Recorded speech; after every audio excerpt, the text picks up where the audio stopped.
अस्सलाम वालेकुम नाज़रीन, क्या हाल है? मैं उम्मीद करता हूँ बड़ा खैर आफियत से होंगे। आप लोगों की आफियत खैर ही मतलूब है। नाज़रीन, मैं आपका host summer Gondal, food scientist and वैदिक न्यूट्रिशनिस्ट। नाज़रीन, आज आपको 3 ऐसी चीज़ें बतानी हैं कि अगर आप हाई कोलेस्ट्रॉल लेवल से या ट्राइग्लिसराइड से परेशान हैं, तो आपको कौन-सी चीज़ें हरगिज़ नहीं खानी, जिनसे क्या हो सकता है कि इनके परहेज़ से आप अपना ट्राइग्लिसराइड लेवल और कोलेस्ट्रॉल लेवल को कम कर सकते हैं। तो नाज़रीन, ये वो चीज़ें हैं जिनके ऊपर आपका ध्यान ही नहीं जाता। तो सबसे पहली क्या चीज़ है, वो आ जाती है चीनी। अब सिर्फ ये नहीं है कि आपने चीनी इस्तेमाल नहीं करनी, चीनी जिन चीज़ों में मौजूद है वो भी इस्तेमाल नहीं करनी। वो रेड सिरप भी हो सकता है, वो जामे शीरी भी हो सकता है, वो रूह अफ़ज़ा भी हो सकता है, वो सोडा ड्रिंक्स भी हो सकती हैं, पेप्सी कोक वगैरह जितनी भी ड्रिंक्स हैं वो भी हो सकती हैं। क्यों? जब आप चीनी कंज्यूम करते हैं तो वो क्या करते हैं, जब चीनी कंज्यूम करते हैं तो ये आपको मोटापा करती है। मोटापा करती है तो उससे क्या होता है, आपको डायबिटीज़ हो जाती है, आप शुगर पेशेंट हो जाते हैं, और इसके साथ-साथ क्या है कि आपका टोटल कोलेस्ट्रॉल लेवल ये क्या करना शुरू होती है, इंक्रीज़ हो जाती है, और उसमें क्या होता है कि जो आपका बैड कोलेस्ट्रॉल है एलडीएल वो बढ़ना शुरू हो जाता है, और गुड कोलेस्ट्रॉल एचडीएल कम होना शुरू हो जाता है। अच्छा, अब नाज़रीन दूसरे नंबर पे क्या आ जाती है, दूसरे नंबर पे आ जाता है मैदा, सफेद रंग का मैदा। अब हम क्या समझते हैं कि ये आटा ही है, नहीं तो वो आटा नहीं है। जो आप गंदम को खुद पिसवाते हैं ना, तो उसके अंदर फाइबर भी होता है। लेकिन जब आप मैदा होता है तो मैदे के अंदर कोई न्यूट्रिएंट्स नहीं होते, ना इसके अंदर फाइबर मौजूद होता है। फिर इसे ब्लीच किया होता है केमिकल से, ताकि ये सफेद देखने में लगे, कि अच्छा लगे, जिससे डबल रोटी या रोटी सफेद बनती है और हम कहते हैं कितनी अच्छी बनी। अच्छा नाज़रीन, अब ये क्या होता है कि जब आप ये खाएंगे तो क्या होगा, ये भी बिल्कुल शुगर की तरह रिस्पॉन्स करता है। एक तो क्या होगा कि आपका जो ब्लड ग्लूकोज लेवल है वो हाई रहना शुरू हो जाएगा, जिसका सबसे बड़ा मसला है। और ये फिर आपको क्या करता है, आपको इंसुलिन रेजिस्टेंस की तरफ ले जाता है। सिर्फ इंसुलिन रेजिस्टेंस ही नहीं, साथ साथ आपका जो कोलेस्ट्रॉल है, टोटल कोलेस्ट्रॉल, वो भी बढ़ना शुरू हो जाता है। ट्राइग्लिसराइड लेवल भी आपका बढ़ना शुरू हो जाता है। तो आपने दूसरे नंबर पर क्या करना है, मैदे को भी अवॉइड करना है।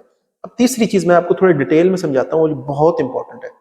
आपको लोग कह देते हैं कि अपने डीप फ्राइड आइटम्स यूज नहीं करनी, यानी कि तेल के अंदर हम बिल्कुल डिप करके चीजों को फ्राई कर रहे होते हैं, वो नहीं करना। लेकिन ये दो चीजें अलग अलग हैं। वो क्या?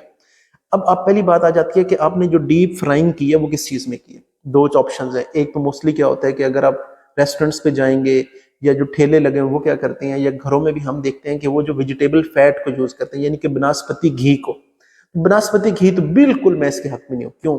क्योंकि ये जब पहले क्या करते हैं कि मिसाल के तौर पे सरसों का तेल लिया, समझाने के लिए बता रहा हूँ, सोयाबीन ऑयल लिया, सनफ्लावर ऑयल लिया, तो उसमें से क्या करते हैं, गैस, हाइड्रोजन गैस को पास करते हैं।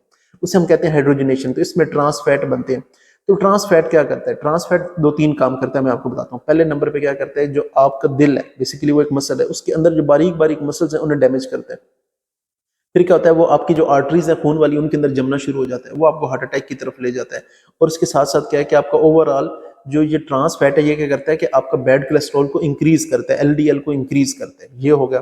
नाज़रीन, ये वनस्पति घी की ना कुछ और इकसाम भी है, मैं आपको बताता हूँ। वो क्या है, मार्जरीन के नाम पे, शॉर्टनिंग के नाम में, वो हमें कहाँ नजर आएंगी, वो हमें बेकरी आइटम्स में नजर आती हैं। कि वो तेल को छोड़ ना जाए, सौगी ना हो, तेल नीचे टेबल पे, पेपर पे नजर ना आना शुरू हो जाए, तो वो किस में नजर आ रही होती हैं, कुछ बिस्किट्स में यूज हो रही हैं, केक्स में यूज हो रही होती हैं, इसके अलावा पेस्ट्रीज में यूज हो रही होती हैं। तो आपको उन्हें भी अवॉइड करने की जरूरत है। अब आ जाता है दूसरे नंबर पे कि क्या हो सकता है, मैं आपको बताता हूँ कि कुछ ऑप्शन ये हैं कि आप नेचुरल है, जिनके अंदर हम फ्राइंग कर सकते हैं। अब वो नेचुरल ऑप्शन क्या है, मिसाल के तौर पे देसी घी है, ठीक है। अब वो बहुत ज्यादा एक्सपेंसिव है, तो लोग क्या करते हैं कि फिर पाम ऑयल को यूज कर लेते हैं। लेकिन मैं आपको ये कह रहा हूँ कि देसी, अगर आपने कभी कभार यूज करना है, तो आप देसी घी में चीज को फ्राइंग कर भी लेंगे तो उसका आपको कोई नेगेटिव इंपैक्ट नहीं आने वाला। लेकिन नाजरीन, फिर दूसरा आ जाता है कि हम क्या करते हैं कि वेजिटेबल फैट, ठीक है, मिसाल के तौर पे आपके पास सनफ्लावर ऑयल है, सोयाबीन ऑयल है, हम उसके अंदर फ्राइंग कर लेते हैं। अच्छा, अगर आप उसमें फ्राइंग करेंगे तो क्या होगा कि देखा जाए तो ये सैचुरेटेड फैट तो नहीं है, ठीक है, ये हाइड्रोजनेशन वाले घी की तरह नुकसानदेह नहीं है। लेकिन ये क्या होता है कि इसमें एक दफा फ्राइंग करें तो ठीक है।